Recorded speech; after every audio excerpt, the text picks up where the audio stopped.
ഏറ്റവും സഹൃദരായ വിദ്യാർത്ഥികളെ, സുഹൃത്തുക്കളെ, വായനയെക്കുറിച്ച് സംസാരിക്കാനാണ് എന്നോട് ആവശ്യപ്പെട്ടത്. കുറേ കാലമായി ഞാൻ വായനയെക്കുറിച്ച് സംസാരിച്ചിട്ട്. ഇപ്പം ഈ അടുത്ത കാലങ്ങളിലൊന്നും വായനയെക്കുറിച്ച് സംസാരിച്ചിട്ടില്ല. പുസ്തകങ്ങളെക്കുറിച്ച് സംസാരിച്ചിട്ടുണ്ട്. പക്ഷേ വായന എന്ന വിഷയവുമായി ബന്ധപ്പെട്ട് കുറേ വർഷങ്ങൾക്ക് മുമ്പ് സംസാരിച്ച ഓർമ്മ എൻ്റെ മുമ്പിലുള്ളൂ. വായന എങ്ങനെയാണ് ഒരു സംസ്കാരമായി രൂപപ്പെട്ടത് എന്നതിനെക്കുറിച്ച് നിങ്ങളെ ബോധവൽക്കരിക്കുക, നിങ്ങളോട് അതുമായി സംവദിക്കുക എന്നതാണ് എന്നോട് പ്രധാനമായും പറഞ്ഞിട്ടുള്ളൊരു ദൗത്യം. വായന എങ്ങനെയാണ് സംസ്കാരമാകുന്നതെന്ന് ചോദിച്ചാൽ അത് ദൈവീകമായൊരു സാധനമാണ്. നമ്മളൊക്കെ അള്ളാഹുവിൽ വിശ്വസിക്കുന്ന ആൾക്കാരാണല്ലോ. എല്ലാം അള്ളാഹുവിൽ നിന്ന് വരുന്നതാണെന്ന് വിശ്വസിക്കുന്ന ആളുകളാണ്. ഈ സംസ്കാരവും ഉണ്ടായത് അള്ളാഹുവിൽ നിന്ന് തന്നെയാണ്. അള്ളാഹുവാണ് ഈ സംസ്കാരം നമ്മെ പഠിപ്പിച്ചത്. കേവലം നമ്മളത് വാക്കിൽ പറഞ്ഞ് പഠിപ്പിക്കുകയല്ല ചെയ്തിട്ടുള്ളത്. അള്ളാഹു സുബ്ഹാനഹു വ തആല തന്നെ ഒരുപാട് പ്രവാചകന്മാർക്ക് ഏടുകൾ കൊടുത്തിട്ടുണ്ട്. മറ്റു ചില പ്രവാചകന്മാർക്ക് ഗ്രന്ഥങ്ങളായിട്ട് ഇറക്കി കൊടുത്തിട്ടുണ്ട്. മാത്രമല്ല, അവസാനത്തെ ഗ്രന്ഥം ഈ ലോകത്തേക്ക് ഇറക്കുന്ന സമയത്ത് അള്ളാഹു ആദ്യം പറയുന്നത് വായിക്കാനാണ്.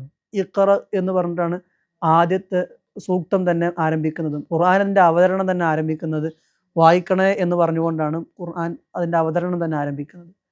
പിന്നീട് അങ്ങോട്ട് നമ്മൾ എടുത്തു നോക്കിയാൽ ചരിത്രത്തിൽ മുഴുവനും നബി സല്ലല്ലാഹു അലൈഹി വസല്ലം തങ്ങളാണെങ്കിലും സ്വഹാബത്താണെങ്കിലും സ്വഹാബത്തിന് ശേഷമുള്ള സമൂഹമാണെങ്കിലും അവരൊക്കെയും ഈ വായനയുമായിട്ട് വലിയ അർത്ഥത്തിൽ ബന്ധപ്പെടുകയും ഇടപഴകുകയും ചെയ്തിട്ടുള്ള ആളുകളാണ് എന്ന് നമുക്ക് കാണാൻ കഴിയും. അത്രയും വളരെ ഡീപ്പായ റൂട്ടിൽ താഴേക്കിടയിൽ നിന്ന് വായനയെ പരിപോഷിപ്പിച്ച് അതൊരു സമൂഹത്തിൻ്റെ സംസ്കാരമാക്കി മാറ്റുന്നതിൽ ഈ മതം, ഈ വിശ്വാസം വലിയ അർത്ഥത്തിലുള്ള സ്വാധീനം ചെലുത്തിയിട്ടുണ്ട് എന്ന് നമുക്ക് കാണാൻ പറ്റും. ഒരു ഉദാഹരണം പറഞ്ഞു കഴിഞ്ഞാൽ, നിങ്ങൾ ഹദീസുകളൊക്കെ നിങ്ങൾ കുറേ പഠിക്കലില്ലേ? ഈ ഹദീസുകളൊക്കെ നമ്മുടെ കയ്യിലേക്ക് എത്തുന്നത് എങ്ങനെയാണ്? കുറേ ആളുകൾ ഇതിനു വേണ്ടി ഒരുപാട് കഷ്ടപ്പെട്ടിട്ടുണ്ടല്ലേ. ഇത് ക്രോഡീകരിച്ചെടുക്കാൻ, ഈ ഹദീസ് ഇങ്ങനെ കിതാബ് രൂപത്തിലാക്കിയെടുക്കാൻ വേണ്ടിയിട്ട് ഒരുപാട് ആളുകൾ കഷ്ടപ്പെട്ടിട്ടുണ്ട്. ശരിക്കും ആ കഷ്ടപ്പാടിൻ്റെ സംസ്കാരമാണ് വായനയുടെ സംസ്കാരം. നബി സല്ലല്ലാഹു അലൈഹി വസല്ലം തങ്ങൾ പറഞ്ഞു കൊടുക്കുന്ന ഓരോ ഹദീസും ഓരോ ആയത്തുകളും അത് ആവർത്തിച്ച് വായിച്ച് മനസ്സിലേക്ക് എടുത്ത് മനസ്സിൻ്റെ ഉള്ളിൽ എന്ത് ചെയ്യാം, സ്റ്റോക്ക് ചെയ്ത് വെക്കുക. അതേപോലെ ചില സ്വഹാബികൾ എന്ത് ചെയ്യുന്നു, എഴുതി വെക്കുക. അത് പിന്നെ വീട്ടിൽ പോയിട്ട് അവിടെ നിന്ന് പിന്നെ എന്ത് ചെയ്യാം, വായിച്ച് കൂടുതൽ അതിൽ ആഴത്തിൽ പഠിക്കുക. പിന്നെ സ്വഹാബത്ത് കൂടിയിരിക്കുന്ന സമയത്ത് അന്ന് നബി തങ്ങൾ പഠിപ്പിച്ചിരുന്ന ഹദീസിനെ കുറിച്ചും ആയത്തിനെ കുറിച്ചൊക്കെ അവർ ചർച്ച ചെയ്യുക. ഇങ്ങനെയൊക്കെയുള്ള വലിയ നമ്മൾ ഇന്ന് ചെയ്യുന്ന പല കാര്യങ്ങളും ഇതിനേക്കാൾ വലിയ അർത്ഥത്തിൽ സ്വഹാബികൾ നബി സല്ലല്ലാഹു അലൈഹി വസല്ലം തങ്ങളുടെ കാലഘട്ടത്തിൽ ചെയ്തിട്ടുണ്ട് എന്ന് ഹദീസിലെ ചരിത്രം പഠിക്കുമ്പോൾ നമുക്ക് മനസ്സിലാക്കാൻ പറ്റും. അപ്പം ഒരു വിശ്വാസിയെ സംബന്ധിച്ചിടത്തോളം വായന എന്ന് പറയുന്നത് അവൻ്റെ സംസ്കാരമാക്കി മാറ്റിയെടുക്കേണ്ട ഒന്നല്ല, ഓൾറെഡി അവൻ്റെ സംസ്കാരമാണ്. ഒരു മുസ്ലിമിനെ സംബന്ധിച്ചിടത്തോളം, വിശ്വാസിയെ സംബന്ധിച്ചിടത്തോളം വായന അവൻ്റെ സംസ്കാരമാണ്. ഇനി നമ്മൾ ചെയ്യേണ്ട എന്താണ്? ആ സംസ്കാരം ഇല്ലായ്മ ചെയ്യപ്പെട്ടു പോകാതിരിക്കണം. അതിനെന്തൊക്കെ നമ്മളെ കൊണ്ട് ചെയ്യാൻ പറ്റുമോ അതൊക്കെ നമ്മൾ ചെയ്യുക എന്നുള്ളതാണ്. ഒരു വിശ്വാസിയെ സംബന്ധിച്ചിടത്തോളം നിരന്തരമായ വായന അവൻ്റെ ജീവിതത്തിൽ ഉണ്ടാകണം എന്ന് അള്ളാഹു സുബ്ഹാനഹു വ തആല കൃത്യമായിട്ട് നമ്മൾ പറഞ്ഞിട്ടുണ്ട്. ആദ്യം ഇഖ്റ എന്ന് പറഞ്ഞു തുടങ്ങി, പിന്നീട് ആ ഇഖ്റയുടെ ശൈലി മാറി അല്ലേ. നമ്മൾ ഖുർആനിൽ കുറേ സ്ഥലത്ത് ഇഖ്റ കാണുന്നുണ്ടോ? ഉണ്ടോ? ഇല്ല. നമ്മൾ ആ ഇഖ്റ ബിസ്മി റബ്ബിക്കല്ലദീ ഖലഖ്, അവിടെയാണ് കേവലമായിട്ട് നമ്മൾ ഇഖ്റ എന്ന പദം ശരിയായ രീതിയിൽ നമ്മൾ കാണുന്നത്. പിന്നെ എവിടെയെങ്കിലും കൃത്യമായിട്ട് അള്ളാഹു ഇങ്ങനെ പറയണില്ല. പിന്നെ പറഞ്ഞ പദങ്ങളൊക്കെ എന്താണ്? വറത്തിലിൽ ഖുർആന തർത്തീല എന്നല്ലേ. അപ്പോൾ അവിടെ യത്ലു അലൈഹിം ആയാത്തിഹി, അങ്ങനെ തിലാവത്ത്, നിങ്ങൾ വായിക്കുക. വേറൊരു രൂപത്തിലുള്ള വായനയാണ് അള്ളാഹു സുബ്ഹാനഹു വ തആല പരിചയപ്പെടുത്തുന്നത്. അപ്പം അതിനൊരു വലിയൊരു സംസ്കാരമുണ്ട്. കേവലം ഒരു വായന, കേവല വായന നമ്മൾ സിമ്പിളായിട്ട് നമ്മൾ എന്ത് ചെയ്യാം, ഒരു പുസ്തകം എടുത്ത് ഇങ്ങനെ വായിക്കുക. ആ വായനക്കാണെന്ന് പറയാം ഇഖ്റ എന്ന് പറയാം. ഖുർആനിലെ ആദ്യത്തെ വാക്ക് ഇഖ്റ ആണ്. അത് കേവലമായൊരു വായനയാണ്, ഡീപ്പായിട്ടുള്ളൊരു വായന അല്ല. ഡീപ്പായിട്ടുള്ള വായനയാണ് നമ്മൾ പറയുന്നത് യത്ലു അലൈഹിം, തിലാവത്ത് എന്ന് പറയല്ലോ. തിലാവത്ത്, അതാണ് ശരിക്ക് ഡീപ്പായിട്ടുള്ള വായന. ആ ഡീപ്പായ വായന നമ്മളിലേക്ക് ഉണ്ടാകണം. നമ്മൾ എന്ത് ചെയ്യണം? ആദ്യം ഖിറാഅത്ത് നടത്തണം. ആദ്യം ഒരു വായന നടത്തി ആ വായിച്ച് തന്നെ പിന്നെയും വായിക്കും, പിന്നെയും വായിക്കുമ്പോൾ എന്ത് ചെയ്യും, നമുക്ക് കുറേ ആശയങ്ങൾ നമ്മുടെ മനസ്സിലുണ്ടാവും. അങ്ങനെ കുറേ ആശയങ്ങൾ ഉണ്ടാകുമ്പോഴാണ് നമുക്ക് ചിന്തിക്കാൻ കഴിയുക. അതും ഖുർആൻ തന്നെ പറഞ്ഞിട്ടുണ്ട്, അഫലാ യതദബ്ബറൂനൽ ഖുർആൻ. ഖുർആൻ നിങ്ങൾ ഇഖ്റ നടത്തി അതുപോലെ തിലാവത്ത് നടത്തി, ഇനി നിങ്ങൾ ചിന്തിക്കുന്നില്ല എന്ന് ചോദിക്കുന്നത്. നിങ്ങൾക്ക് ചിന്തിക്കാനുള്ള എല്ലാ അവസരവും കിട്ടി, ഇനിയും ചിന്തിക്കുന്നില്ലേ എന്ന് അള്ളാഹു ചോദിക്കുകയാണ്. അപ്പം അങ്ങനെ ഇതൊക്കെ പറഞ്ഞു തന്നിട്ട് നിങ്ങൾ അത് കാഷ്വലായി സാധാരണ ഒരു വായന നടത്തണം. പിന്നെ വായിച്ചു തന്നെ പിന്നെയും പിന്നെയും ആവർത്തിച്ച് വായിച്ച് അതിൽ കുറേ ആശയങ്ങൾ നിങ്ങൾ കണ്ടെത്തണം. ആ കണ്ടെത്തിയ ആശയങ്ങളെക്കുറിച്ച് നിങ്ങൾ ചിന്തിക്കണം. ഇതൊക്കെ അള്ളാഹു പറഞ്ഞു തന്നിട്ടുണ്ട്. ഇങ്ങനെ തന്നെയാണ് നമ്മുടെ സമൂഹത്തിൽ ഇസ്ലാമികമായ ലോകത്ത് വായന എന്ന് പറയുന്നത് ഒരു സംസ്കാരമായി വളർന്നിട്ടുള്ളത്. ഇനി നമ്മുടെ പരിസരങ്ങളിൽ നമ്മൾ പഠിക്കുന്ന കിതാബുകൾ, നമ്മൾ പരിചയപ്പെട്ട പണ്ഡിതന്മാർ, നമ്മൾ വലിയ മനുഷ്യരായി കാണുന്ന ആളുകളും ഇവരൊക്കെ ജീവിതം നിങ്ങൾ എടുത്തു നോക്കേണ്ടി ആരും വായിക്കാതെ പോയിട്ടുണ്ടാവില്ല. കേവലമായ വായനക്കപ്പുറം വിശാലമായൊരു വായന നടത്താതെ ഒരു പണ്ഡിതനും നമ്മുടെ സമൂഹത്തിൽ മുന്നോട്ട് പോയിട്ടുണ്ടാവില്ല. അങ്ങനെ വായിച്ച് പഠിച്ച ആളുകളൊക്കെ തന്നെയാണ് ഇതിലുള്ളത് നമ്മുടെ സമൂഹത്തിൽ വലിയ പണ്ഡിതന്മാരും ആയി മാറിയിട്ടുള്ളത് എന്ന് നമുക്ക് കാണാൻ പറ്റും. അപ്പോൾ ഞാൻ പറയാൻ ഉദ്ദേശിച്ച കാര്യം എന്ന് പറഞ്ഞാൽ വായന എന്ന് പറയുന്നത് വിശ്വാസികളെ സംബന്ധിച്ചിടത്തോളം കേവലം നമ്മൾ ഉണ്ടാക്കിയെടുക്കാൻ ശ്രമിക്കേണ്ട ഒന്നല്ല. ഓൾറെഡി മുസ്ലിങ്ങളായ ആളുകളുടെ സാംസ്കാരികമായ രൂപത്തിൽ തന്നെ ഉള്ളിൽ തന്നെ ഉള്ള ഒന്നാണെന്ത് വായന എന്ന് പറയുന്നത്. അതിനെ നഷ്ടപ്പെടുത്താതെ കൊണ്ടുപോവുക എന്നുള്ളതാണ് പ്രധാനമായിട്ടും നമ്മൾ ചെയ്യേണ്ടത്. അതാണ് ഞാൻ ഫസ്റ്റ് പറയാൻ ഉദ്ദേശിച്ചൊരു പോയിന്റ്. ഇനി വായിച്ച് തുടങ്ങുന്ന കുറേ ആളുകളുണ്ടാവും. അതായത് ഞാൻ എന്താ വായിക്കേണ്ടത്, ഏത് വായിച്ചാൽ ഞാൻ തുടങ്ങേണ്ടത്, എല്ലതും വായിക്കാൻ പറ്റുമോ, ഇങ്ങനെ കുറേ ചോദ്യങ്ങളാണ് നമ്മുടെ മനസ്സിലുണ്ടാകുക. ഞാൻ മുമ്പിൽ കാണുന്നതൊക്കെ വായിക്കാണോ വേണ്ടത്, അല്ലെങ്കിൽ ഈ ചില പെർട്ടിക്കുലർ വിഷയങ്ങളും ലേഖനങ്ങൾ മാത്രം വായിച്ചാൽ മതിയോ, അല്ലെങ്കിൽ ഞങ്ങളിപ്പോൾ നോവലാണോ കൂടുതൽ വായിക്കേണ്ടത്, അല്ലെങ്കിൽ ഞങ്ങൾ ആത്മകഥകളാണോ വായിക്കേണ്ടത്, കഥകളാണോ വായിക്കേണ്ടത് എന്നൊക്കെ നമുക്ക് മനസ്സിലെന്തായിട്ടുണ്ടാവും, പല സംശയങ്ങളും ഉണ്ടാവും അല്ലേ. ആ സംശയം തീർക്കുന്നതും ഖുർആനാണ്. നമ്മുടെ ആ സംശയം തീർത്ത് തരുന്നത് ഖുർആൻ തന്നെയാണ്. നമ്മൾ അള്ളാഹു നമ്മുടെ ഖുർആൻ എപ്പോഴും ഓതിക്കൊണ്ടിരിക്കാനേ പറയണില്ലേ. ജീവിതത്തിൽ എന്ത് ചെയ്യണം, നമ്മൾ ഒഴിവാക്കാതെ നിരന്തരമായിട്ട് നമ്മുടെ ജീവിതത്തിന്റെ ഭാഗമായിട്ട് വരണം ഖുർആൻ പാരായണം എന്ന് പറഞ്ഞത്. ഈ ഖുർആനിൽ എല്ലാതും ഇല്ലേ, കഥകൾ ഖുർആനിലില്ലേ. ഏറ്റവും ടോപ്പ് കഥ സൂറത്ത് യൂസുഫ് അല്ലേ.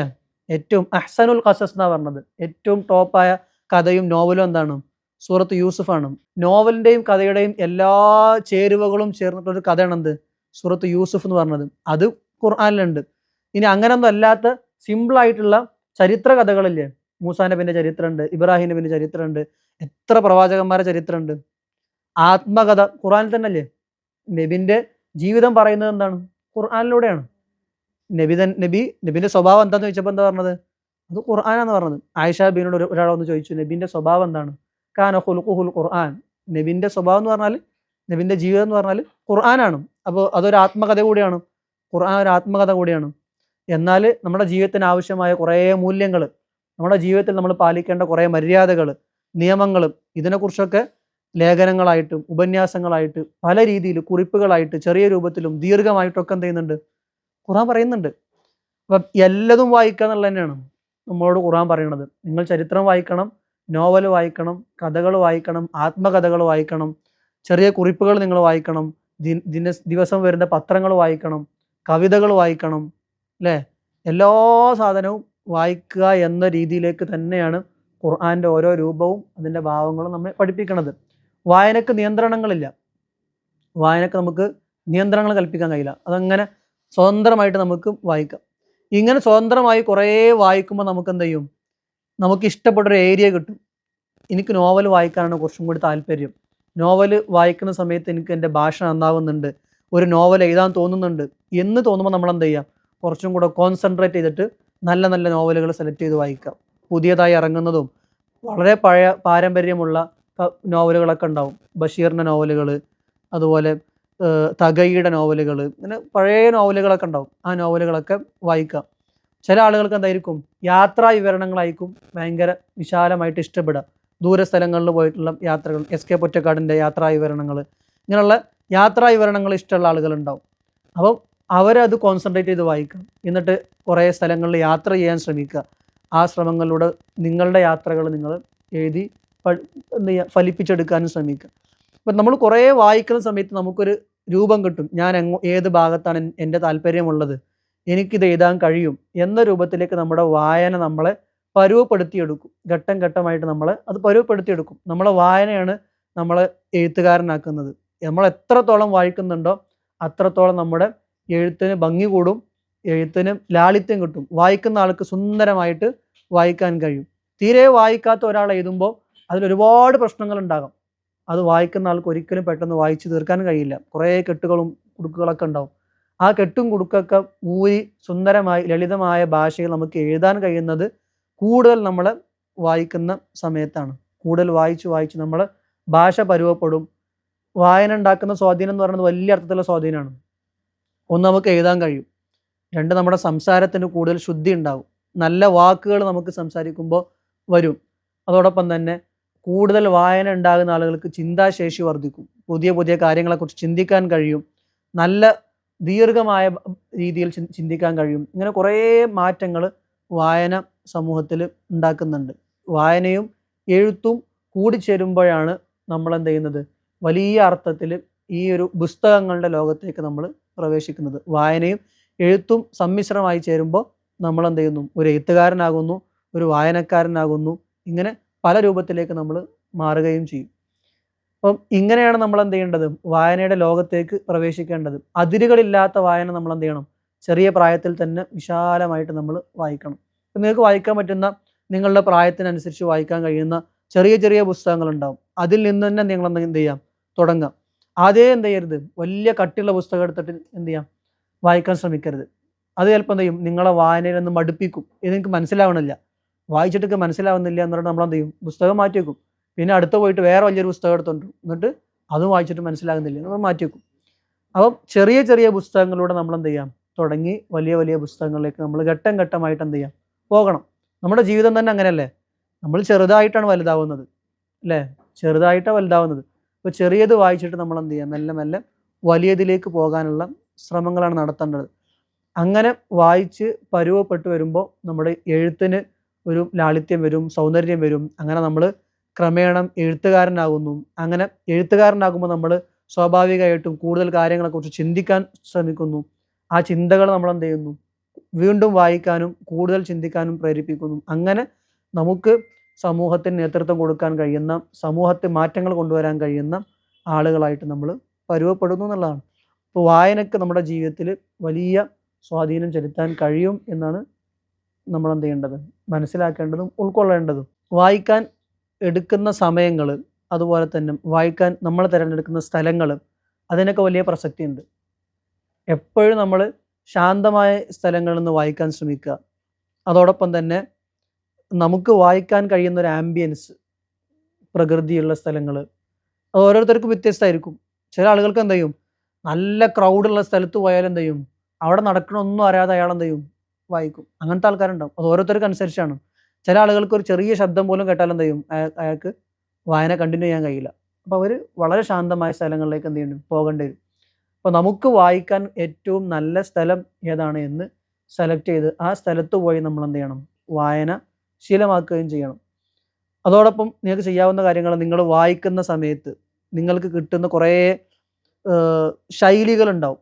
ചിലപ്പോൾ നിങ്ങൾ ഒരു പുസ്തകം വായിച്ചു, ഒരു നോവൽ വായിച്ചു, ആ നോവൽ മൊത്തം നിങ്ങൾക്ക് ഇഷ്ടപ്പെട്ടിട്ടുണ്ടാവും, ആ നോവലിലെ കഥ നിങ്ങൾക്ക് ഇഷ്ടപ്പെട്ടിട്ടുണ്ടാവും. പക്ഷേ ആ നോവലിൽ നിങ്ങളെ വല്ലാതെ സ്വാധീനിച്ച് ചിലപ്പോൾ എന്തുണ്ടാവും, ഒരു പാരഗ്രാഫോ 2-3 വരികളോ അങ്ങനത്തെ ഒക്കെ ഉണ്ടാവും. നിങ്ങൾക്ക് ഒരിക്കലും നിങ്ങളുടെ മനസ്സിൽ നിന്ന് പോകാത്ത ചിലപ്പോൾ 1-2 വരികളൊക്കെ ഉണ്ടാവും. നിങ്ങൾക്ക് ഭയങ്കര ഇഷ്ടപ്പെട്ടു. അപ്പോൾ അത് നിങ്ങൾക്ക് എന്ത് ചെയ്യാം, കുറിച്ചു വെക്കാൻ പറ്റും. അതല്ലെങ്കിൽ നമ്മൾ ചിന്തിക്കാത്ത രൂപത്തിൽ ചില കഥകൾ തുടങ്ങും അല്ലേ, നമ്മൾ ഒരിക്കലും ചിന്തിക്കൂല ഇങ്ങനെ ഒരു കഥ തുടങ്ങാൻ, നമ്മൾ എന്താവില്ല ഒരിക്കലും ആലോചിച്ചിട്ടുണ്ടാവില്ല. അപ്പം അങ്ങനത്തെ ഒരു സീൻ, ഒരു ഭാഗം നിങ്ങൾ കണ്ടാൽ എന്ത് ചെയ്യാം, അതിങ്ങനെ ജസ്റ്റ് കുറിച്ചു വെക്കുക നിങ്ങളുടെ പുസ്തകത്തിൽ. അത് നമുക്കതുപോലെ എഴുതാനൊന്നുമല്ല, പക്ഷെ നമുക്ക് അങ്ങനെ ഒരു രൂപത്തിൽ എന്ത് ചെയ്യാം, കഥ തുടങ്ങാം, അങ്ങനെ ഒരു ശൈലിയിൽ എന്ത് ചെയ്യാം, നോവൽ തുടങ്ങാം എന്നൊക്കെ നമ്മുടെ മനസ്സിൽ ഇങ്ങനെ ഉണ്ടാകാൻ വേണ്ടി എന്ത് ചെയ്യാം, കുറിച്ചു വെക്കുന്നൊരു രീതി നമുക്കുണ്ടാവണം. അതോടൊപ്പം നമ്മൾ വായിച്ച പുസ്തകങ്ങളെക്കുറിച്ച് നമ്മൾ എന്ത് ചെയ്യാം, റിവ്യൂ ചെയ്ത വായിച്ച പുസ്തകങ്ങളെക്കുറിച്ച് റിവ്യൂ ചെയ്ത് വെക്കുക. ഇപ്പോൾ വായിച്ച പുസ്തകത്തിലുള്ള എല്ലാ കണ്ടന്റും നമ്മളെ കൊണ്ട് എഴുതാൻ കഴിയണമെന്നില്ല. അങ്ങനെ എഴുതാൻ പിന്നെ ബാക്കി വേറെ പുസ്തകം വായിക്കാൻ നമുക്ക് സമയം കിട്ടില്ല. പക്ഷെ എന്ത് ചെയ്യാൻ പറ്റും, ഈ പുസ്തകത്തെക്കുറിച്ചൊരു ഒരു പാരഗ്രാഫ്, ഒരു 5-6 വരി, ഈ പുസ്തകം എന്ത് ചെയ്യുന്നു, ഈ പുസ്തകത്തിൽ പറയുന്ന കാര്യങ്ങൾ ഇതൊക്കെയാണ്, ഈ പുസ്തകത്തിൽ എനിക്ക് ഏറ്റവും ഇഷ്ടപ്പെട്ടത് ഈ സാധനമാണ്, അങ്ങനെയൊക്കെ പറയുന്ന ഒരു പുസ്തകത്തെക്കുറിച്ച് ചെറിയൊരു രൂപത്തിൽ 5-6 വരിയിൽ നമുക്കിങ്ങനെ കുറിച്ചു വെക്കാൻ പറ്റും. ഒന്ന്, നമുക്ക് ആ പുസ്തകം വായിച്ചു എന്നൊരു ഓർമ്മ ഉണ്ടാവും. ആ പുസ്തകത്തിൽ എന്താണ് പറഞ്ഞതെന്നൊരു ഓർമ്മ കിട്ടാൻ, ഇങ്ങനെ പല കാര്യങ്ങൾക്കും നമ്മൾ എന്ത് ചെയ്യും, ഈ പുസ്തകത്തിൽ പറഞ്ഞ ആകത്തുക എഴുതി വെക്കുന്ന ഒരു ശീലം ഉണ്ടായിക്കഴിഞ്ഞാൽ അത് നന്നായിട്ട് നമ്മൾ എന്ത് ചെയ്യും, സ്വാധീനിക്കും എന്നുള്ളതാണ്. അപ്പം വായന നമ്മളെ വലിയ അർത്ഥത്തിൽ സ്വാധീനിക്കുകയും നമ്മുടെ ജീവിതത്തിൽ തന്നെ വലിയ അർത്ഥത്തിൽ മാറ്റങ്ങൾ കൊണ്ടുവരാനും കഴിയുന്ന ഒന്നാണ് വായന, ഇതുപോലെ എഴുത്ത് എന്നൊക്കെ പറയുന്നത്. ആ സ്വാധീനം നമ്മുടെ മനസ്സിൽ കൊണ്ടുവരികയും അതിലേക്ക് നമ്മൾ പതിയെ പതിയെ ചെറുതിൽ നിന്ന് തുടങ്ങി വലിയ വലിയ പുസ്തകങ്ങളിലേക്ക് വായിച്ചിട്ട് നമ്മൾ എന്ത് ചെയ്യുക, പരുവപ്പെടുകയും ചെയ്യുക. അപ്പം അങ്ങനെയാണ് നമ്മൾ വായനയെ സമീപിക്കേണ്ടത്. വലിയതിൽ നിന്ന് തുടങ്ങാതെ ചെറിയതിൽ നിന്ന് തുടങ്ങി ഘട്ടം ഘട്ടമായി ഇങ്ങനെ മുന്നോട്ട് പോകുന്ന ഒരു ശൈലിയാണ് നമുക്ക് ഉണ്ടാകേണ്ടത്. അപ്പോൾ അതാണ് ഞാൻ നിങ്ങളോട് പറയാൻ ആഗ്രഹിച്ച 2 പോയിന്റുകൾ. ഒന്ന്, വായന നമ്മളെന്താണ്, സംസ്കാരം, നമ്മുടെ സംസ്കാരമാണ്, അത് നഷ്ടപ്പെടാതെ നമ്മൾ എന്ത് ചെയ്യുക, സൂക്ഷിക്കുക. മറ്റൊന്നുള്ളത്, നമ്മൾ എപ്പോഴും എന്ത് ചെയ്യാം, വായിച്ചു കൊണ്ടേയിരിക്കുക, വായിക്കുന്ന കാര്യങ്ങൾ കുറിച്ചു വെക്കുക, അതിർത്തികളില്ലാതെ എല്ലാ രൂപങ്ങളിലും വായിച്ചുകൊണ്ടേ ഇരിക്കുക. അങ്ങനെ വായിച്ചു കൊണ്ടിരിക്കുമ്പോൾ നമുക്ക് നമ്മളെ ഇഷ്ട ഏരിയ ഏതാണ്, നമ്മുടെ കഴിവ് പ്രതിഫലിപ്പിക്കാൻ കഴിയുന്ന ഏരിയ ഏതാണ്. എനിക്ക് നോവലാണ് ഇഷ്ടം, നോവൽ എഴുതാൻ എനിക്ക് തോന്നുന്നുണ്ട്, അപ്പോൾ നമ്മൾ നോവൽ കോൺസെൻട്രേറ്റ് ചെയ്ത് വായിക്കുക. അല്ല, ചെറിയ കഥകളാണ് എനിക്കിഷ്ടം, അപ്പോൾ നമ്മൾ ചെറിയ കഥകൾ തിരഞ്ഞെടുത്ത് എന്ത് ചെയ്യുക, വായിക്കുക. കവിതകൾ ഇഷ്ടമുള്ള ആളുകൾ എന്ത് ചെയ്യുക, കവിതകൾ തിരഞ്ഞെടുത്ത് വായിക്കുക. അങ്ങനെ തുടക്കം നമ്മൾ ഒരു അനന്തമായ വായന, ഒരു അതിർത്തികളില്ലാതെ വായിക്കുക. ആ വായനയിൽ നിന്ന് നമുക്ക് നമ്മുടെ ഇഷ്ടപ്പെട്ട ഏരിയ കണ്ടെത്താൻ കഴിയും. അവിടെ നമ്മൾ കൂടുതൽ ഫോക്കസ് ചെയ്ത് നന്നായിട്ട് വായിക്കുക. എന്നിട്ട് അതിൽ നമ്മളെ കൊണ്ട് എഴുതാൻ കഴിയുന്നത് എഴുതി തുടങ്ങുക. മെല്ലെ മെല്ലെ പതിയെ സ്റ്റെപ്പായിട്ട് എഴുതി തുടങ്ങുക. അങ്ങനെ എഴുതിയിട്ട് വലിയ എഴുത്തുകാരായി മാറാൻ നമുക്ക് എന്ത് ചെയ്യും, കഴിയും. ആ 2 പോയിന്റാണ് ഞാൻ പറയാൻ ആഗ്രഹിച്ചത്.